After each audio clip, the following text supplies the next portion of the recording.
अस्सलाम वालेकुम। मैं आज आपको एक छोटा सा मुख्तसर सा वाक़या सुनाने जा रहा हूँ जिससे आप अपनी ज़िंदगी का मुशाहिदा कर सकते हैं कि आप किस रास्ते पर चल रहे हैं। एक उस्ताद और तालिब इल्म के दरमियान एक कन्वर्सेशन हुई जिससे आप इस बात का अंदाज़ा लगा सकते हैं। एक उस्ताद क्लास में इंटर होता है और वो सिर्फ आते ही बगैर कोई बात किए एक बोर्ड पर एक लाइन खींच देता है, लाइन लगा देता है। तो फिर वो अपने स्टूडेंट्स से कहता है कि क्या आप इस लाइन को छोटा कर सकते हैं, बगैर इसे हाथ लगाए, बगैर छुए और बगैर इसे मिटाए। सारे स्टूडेंट्स खामोश हो जाते हैं कि हम इसे कैसे छोटा करें।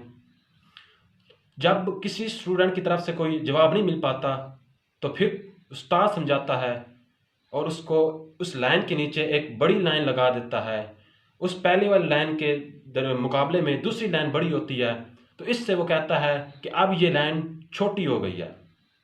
इसी तरह उसने क्या समझाने की कोशिश की, उसने ये समझाने की कोशिश की कि जो आपसे ऊपर हैं, आपसे ज़्यादा तरक्की याफ्ता हैं, आपसे ज़्यादा अरूज में हैं, आप सिर्फ उनको देखते हुए, देख देख कर हसद करते हुए इस कोशिश में लगे रहते हैं कि ये नीचे आ जाए, हम इसको गिरा दें। मगर आप खुद को अगर मेहनत करें, खुद को उसके ऊपर लेकर जा सकें, तो फिर ऑटोमेटिकली वो आपको नीचे नज़र आएगा। तो इसलिए दूसरों को गिराना छोड़ें, खुद को ऊपर लेकर आएँ, दूसरे खुद आपको नीचे नज़र आएंगे। तो अपने आप को बेहतर करें, हसद न करें। अल्लाह हाफिज़।